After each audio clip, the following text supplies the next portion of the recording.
Hey everybody, welcome to another episode of Reviewing Comics with me, your host, Alexander Turbin. Today we're going to be going over Dalgado number 4 from Fantagraphics Books. But before we get into that, I'd like to show you some of my own work. This is Random Access. It's a full-size, full-color comic book that I produce monthly with me and a bunch of different artists. It's a full-blown anthology. Now, it was originally just me, and I would have some guest appearances and stuff, but it is a full-blown anthology now.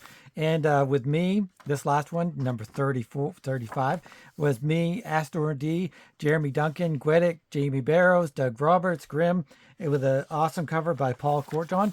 And it's full size, full color. It's not a mini comic or anything like that. It's got some really great art, and it's only $2.99, but you can get it at patreon.com/Alex Turbin, and you can get it for $3 and no shipping or anything. Or you can go to the website, comicscreatorsmarketplace.com, and hopefully I'll put a link, and I always forget to do links in these. But you can get those and a whole bunch of different other artists and comics. And as always, I appreciate all of the support that you give. So, Dalgoda. I've kind of been not really wanting to do this. I don't know why, but I've been putting it off, and I've been putting it off and putting it off. I got this like maybe last year or a year and a half ago. It's not something that I got back in my youth. Don't really know why, because it really kind of looks like something that I would pick up back in the day. But it wasn't. And so I read it just a little while ago, and let's get into it, and we'll do the standard go through the book and then backtrack and look at the writing and the art. Its writer is by Jan Strand, Strand, Strnad. I don't know how you say it. I would think that it'd be Strand.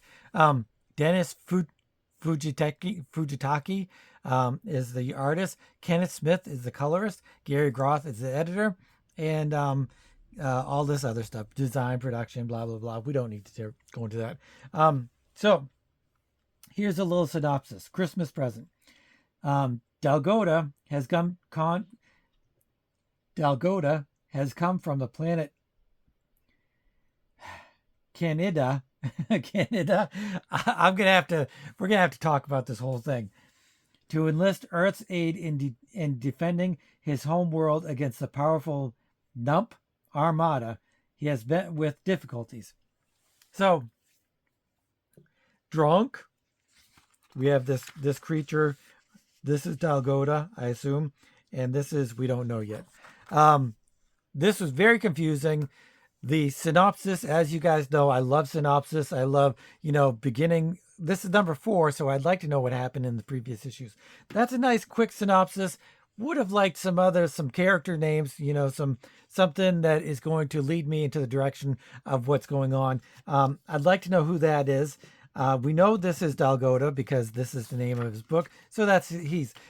We also don't know that this is actually in the future. It's in 22 something. So this is in the future, and so in my mind, I didn't know that it was from the future. So I was like, why would he come from another planet looking for help from Earth, who barely has any kind of space travel whatsoever? But it's in the future, and apparently the Earth does have some sort of space travel. The beginning, I'll just get into it. It's this main character. He was drunk. Something happened where they left the Earth. They're trying to do something. They exploded a ship or something, and instead of being evaporated into the atmosphere or whatever, they landed on a planet, on an island in the ocean. This is one of the characters saying he was drunk, or his dream thing. I'll just read it. You were drunk when you crashed that ship that killed me, Victor Keenam. Drunk. So this is Victor Keenam. No, I wasn't. I swear, I never touched a drop. I was framed. You were drunk. The tests prove it. Posey Ravencraft testified in court. The tests were rigged. Ravencraft lied. He's part of the plot. I swear they framed me. You murdered me. No, and me. No, let me go, Victor. And so Dalgoda, is it Dalgoda? I'm going to say Dolgado, or I'm going to change it. I'm going to mess it up. I don't know. I'm forever apologizing to Charles Delgado, De, De, Degalado. I'm sorry, Charles. I'm gonna get that right someday, I promise. But I'm always messing those kind of names up. So I'll probably say Delgado or mix it up at some point. He wakes him up, this Victor guy, and he explains that instead of being shot up into the atmosphere and killed, they were actually transported to this island, and the natives have been taking care of them. He was drunk. This whole thing happened, and they shot him off into space, and they blew up. But then they landed on this island, and the natives have been taking care of them, and there's all kinds of good things. They've given them good food, and the women are beautiful, and blah blah blah, and it's really a great time. Then I'm into that. I'm like, that's cool. That's a cool story. I can kind of figure it out. It's not really, I missed 3 issues, but they're kind of, the synopsis helped, and them talking about what happened, that helped too. But then you get these walls of text of, I'll just read this first part. I'm not going to read all this because it's just too much. And even then, it's just it's quite confusing. The search ended today for Canadan Dalgado, missing since his mysterious disappearance from a laboratory satellite nearly 5 months ago. We spoke earlier today with search coordinators Rand Kneedham. So everybody knows who this. That's another reason why I was really confused. Is this? I kind of thought that Delgado was like on a secret mission, like he was just trying to find allies or something. But apparently he became famous or something because he's an alien, or famous enough that he's on the news and that they're talking about. This is like a big thing. I don't know. The chances of locating Dalgoda, Dalgoda, not Delgado, Dalgoda, of course, have always been minimal. He could have materials anywhere, most probably far into deep space where death would have been instantaneous. Given the rising world tensions and many other matters vying for the attention of the World Security Council, continued investigation could not be justified. So I guess they just give up, even though he's kind of a famous person. This is his best friend, from what I've gleaned. This is his best friend, the person that met Dalgoda, met him when he first appeared, and that's what happened. I don't know. Excuse me. And Dalgoda tried to convince him to, I don't know, get the World Security Council to help him. But then this just goes into this whole thing. His best friend is missing. But because his best friend is missing, he goes into spirals down into this deep depression. And it's very, very weird. Like it kind of recaps a little bit of their relationship and their friendship and stuff. But then I'm going to read one of these little panels, but it's just so much text. And yes, it is written pretty good. It's pretty good, but it's not written nearly good enough for me to justify reading all of this stuff again and again and again, which is what it would take for me to really fully understand that. I'll read this part. Lord, how had he gotten so bad in only 5 months? Marty must have been spiking the booze with Declavil again. Keeps you coming back for more, that's for sure. So he's on some sort of drug. 1 in a million, poor Dal, exploding in space, frying in the heart of some dying sun. For what? Victor Keenum. 1 chance in a million, gone now, spewing across space, icicles of flesh and bone spinning through the cold, dark reaches, incinerated, vaporized. Poor Dal, poor Posey. How long could this go on? So the writing is pretty good, but it's just too much of it, and it just kind of goes on, and unfortunately. We go back to the island, which has Dalgoda, and he's seeing these girls, and he's really fascinated by them. They're beautiful, which, I have this book that I'm going to show off at some point, but it's the science and science fiction, and it talks about all of these different things. And one of the things that they talk about is alien races and monsters wanting beautiful women, wanting to capture them and have them. And they say that doesn't make any sense because if a beautiful human woman, she's beautiful in human terms, doesn't look like the alien, then how are they going to be beautiful to this alien? It'd be like the aliens, you know, these tentacled alien people being beautiful to us when we're human. So it just doesn't really make any sense. So this is the dog person. Yes, I love my dogs. They are beautiful, but I don't want to have sex with them, even if they had human bodies.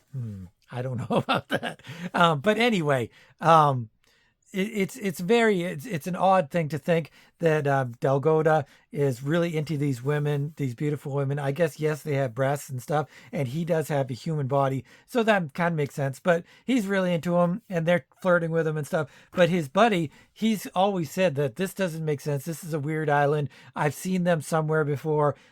He's taking off. He's getting on this boat and he's stealing the boat. He's getting out of there. And Dalgoda is like, there's this hot woman who's getting naked and she's going into the water. I'm going into the water. Screw you. I'll catch up to you later, I guess, maybe. She gets naked. He's got this decision to make to go follow his buddy in the boat or follow the naked girl into the ocean. And he makes the right decision, follows the naked girl into the ocean. And then we have more of this I don't know what you call it, sad depression. I'll read another one of the panels. It was never going to end. The orders would never come. The checks would never come. Would always be delayed and delayed again. The rain would never quit. The rain would never quit, and the corner Santa would never dry out, and he would never dry out, and the orders would never come. It was never going to end. Don't have a clue what's going on. Do not have a clue. Yes, he's going through some kind of depression because his friend's gone, but what is going on? I have no clue. Yes, it's written pretty good, but being completely baffled like this, I don't know. Please, somebody who's read this before, somebody who knows Dalgoda. I know Nate said that he had read Dalgoda when he was young. So Nate, if you know some stuff, please let me know because I am thoroughly confused by a lot of what's going on. This whole part, I'm enjoying this, and but I have a couple problems with that too. But not really a big part. But this is just confusing, and I don't really understand it. And it's like he grabs a gun, and he's talked to this Santa Claus that's in the rain, and it's just really kind of really weird. We see this boat, ship or whatever. They pick them up, and then he does a recap or a flashback to what happened. So we have Dalgoda, and he's following the girl, and he keeps saying she disappeared under the waves. And he goes down, he looks at the fish, he looks at the coral, he keeps looking for her. There's like a dolphin that comes by, which is kind of odd because this looks more like a shark. But talks about a dolphin coming by and seeing what's going on. And then he surfaces and he sees his friend, and the friend says, this is what happens, or Dalgoda goes down looking again, but then his friend grabs him by the scruff and pulls him up and says, I know what happened. I know where I've seen these people before. It was on National Geographic. There was some sort of bomb that the government was testing, and they blew up this island, and it was in the national, although it's weird here too, because it was in the National Geographic that he saw it. It was the National Enquirer. So why would they have some sort of, I don't know, I guess they would have some kind of real news along with this fake news that it was, I mean, the Enquirer used to be, Elvis had an alien baby kind of stories, and, you'd have that kind of weird stuff. But he saw that the government blew up this bomb. The island disappeared, all of its people disappeared, and they had never been seen again. It's very odd that he remembers an Enquirer article. I could understand a National Geographic. Maybe he's kind of a nerdy governmental guy. Maybe he's, read a lot of scientific journals, stuff like that. But it doesn't really make a lot of sense that, it would be like this. But anyway, he discusses it. He says that the island disappeared, and then they come to the conclusion that the island was never there, and that it was some sort of phase induction kind of quantum entanglement kind of thing. And Delgado is like, yeah, but the girl was trying to pull me away from the island because she knew that they were going to disappear, and that would have killed me too. That would have made me disappear. And they kind of look at each other and like, hey, I stole this boat, and bang, the boat starts to just disappear too. And so they're in the ocean, but this ship had come across them the next day or something like that. Luckily, very luckily, being out in the middle of the ocean is very unlikely that you would get picked up. Although this is 22 something, and so there's probably even more communication from ships and everything like that. So they do find out that they've been missing for 5 months and not the couple of days that Dalgoda thought that they were missing. So he immediately finds a phone, calls up his best buddy there that they have some sort of relationship. The buddy answers the phone, and he's just so happy that Dalgoda isn't dead, that he's not going to kill himself. He was giving his stuff away to the homeless guy, and he was going to shoot himself in the head. I'm pretty sure that's what they were getting to in this whole thing. And it's very, I don't know. I think that you have to know the character, you have to know the backstory, you have to have read the last 3 issues. Maybe Dalgoda first met him and he was on a suicidal brink or something like that. I just don't know. And like I said, anybody that has read this, anybody that's a Dalgoda aficionado, please let me know some of the stuff that's going on, because the writing, like I said, is pretty good, but being so confused about this one, which is kind of a major part of the comic book, it really kind of lessens the whole experience for me. So that's basically how it ends, where he's talking to his best friend on the phone and he's no longer going to try to kill himself. So let's talk about the writing. The writing is pretty good. Here's the few things that I don't like before I talk about that. I don't like these square word balloons.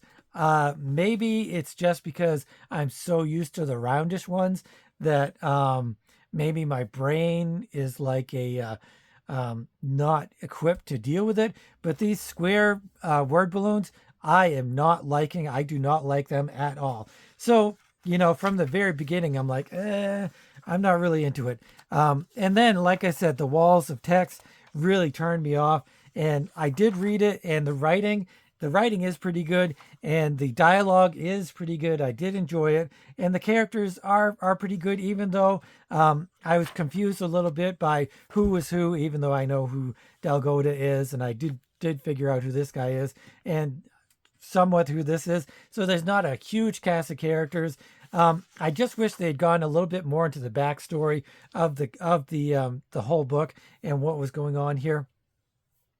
This does kind of explain it a little bit more, and but then it transitions into this whole suicide and depression thing that it really is such a downer and such a turn. It makes such a right turn that it's really kind of hard to understand completely what is the thematic way of the book, because that's what you go into reading a book, and sometimes it looks like it's something really fluffy and funny and stuff, kind of like Stray Dogs, where it's about a serial killer, but it's drawn in a not Ralph Bakshi, who's that other animator that did the All Dogs Go to Heaven. I can't remember his name, but it's like a Disney. They're drawn in a Disney-esque way, but it's about serial killer, capturing the dogs, which I will be going over pretty soon because it's one of my favorite graphic novels in the last few years.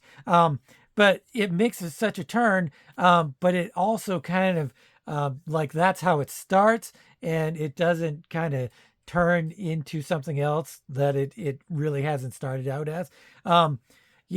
Movies and TV that does that, if it's directed well, if it's done well, then I can enjoy it and I understand it, as long as it's very forthright in what it's doing, and as long as you understand what's going on. If you're confused the whole way through, then you're not going to enjoy it at all. As far as my way of thinking about it. But anyway, the writing's pretty good. There's a lot of it. You really have to take a vested interest in reading all of these narrations and all of this dialogue and all that stuff to really kind of get into it. Especially this being issue number 4. If you're into issue number 1 and you start out there, that's a whole other ball game. But like Jim Shooter said, every issue could possibly be somebody's first issue that they've read, and this is exactly what it is here. This is the first issue I've read of this, and so I just get a little bit confused. So the writing, I would give it a putting together the plot and the walls of text. I'm going to give the writing a 7. I'm going to give it a 7. No, I'm going to give it a 6. I'm going to give it a 6. Just because of the confusion factor. The art, on the other hand, I really enjoyed the art. I love this first page. I love all of these different intricate line works and stuff like that. Reminds me of a lot of Mobius or some sort of other European artist with like this looks very Mobius-ish, and Airtight Garage or John DeFoe, stuff like that. I love it, and I love that style. So if it looks like that, I'm going to be drawn into it. And also, the narrative art is really nice. I never got lost because of the art. I got lost because of the writing. It's got lots of different textures, lots of different things going on about it, lots of different positions of the panels and of the people. So there's just a lot of stuff going on that I really enjoyed. It's a little bit cartoony, but Mobius is a little bit cartoony, and there's absolutely nothing wrong with a little bit cartoony. I draw several variations of my artwork is cartoony, but it is what it is. So lots of movement, lots of nice stuff going on. I like the colors. The coloring is nice. Looks almost markerish, but I'm not really into the markerish look. But it's got kind of lots of different textures and variations and stuff like that. So, I did enjoy the art quite a bit, actually. So I'm going to say Dalgoda. Overall, I'm going to have the art bring it up a little bit. And even though I gave the writing a 6, I probably could have given that a little bit more better because I did enjoy some of the writing, and the narration and stuff is really pretty good. You just read some of this and you're like, hey, that's really good writing. But overall, you can't judge it by just a facet of what it is. But saying the artwork I enjoyed, I'm going to give the whole thing overall, I'm going to give it a 7. I'm going to give it a 7 because if I saw a Dalgoda 1, 2, or 3, I would pick it up in the dollar bin, and that is base 7. To get higher than that, I think I might start changing 8, 9s, and 10s to non-dollar bin. I think if I'm willing to go get something specifically, like I went to get those graphic novels with the Mercenary, I went on eBay and I paid $20 for them. So obviously those are going to get higher. Those are going to get 9s and 10s. But I'm going to say, Dalgoda, I'm going to give it a 7 because yes, I would tip my toe into, an issue number 1 or an issue number 2 or 3. But I would not go looking, towards eBay. I'm not going to go looking in the back issue bins of, they're not going to have a Dalgoda section or whatever. I don't think they would. I don't know how many issues this actually went. Anybody out there want to let me know because I'd really appreciate that too. But yeah, anyway, final review score, I'm giving it a 7. If you're new to the channel, this is what I do. I go through comic books, from indie comics, mostly from the 70s, 80s, 90s, and beyond, or wherever, but also Marvel and DC stuff that if it's nostalgic or if it has, particularly artistic stuff, or it's just kind of a little bit weird, I'm going to go over that too. So like I said, if you're new to the channel, please consider subscribing, hitting the notification bell, and all that cool stuff. But more importantly than that, I love to hear you guys' comments about things. I love to talk about comic books with everybody. If you got a little fact about a comic book, about any of the videos that I've ever had, I would love to hear it because I love to collect little tidbits of information about stuff. So anyway, thanks for watching, and I appreciate the support and all of that stuff. And like Joe likes to say, and like they said in Cartoonist Kayfabe, I appreciate whenever you watch the video completely because that sends out the algorithm to all of YouTube, and more people can check out my videos and stuff like that, which I really appreciate. I appreciate every one of you viewers. So anyway, thanks for watching, and keep on creating.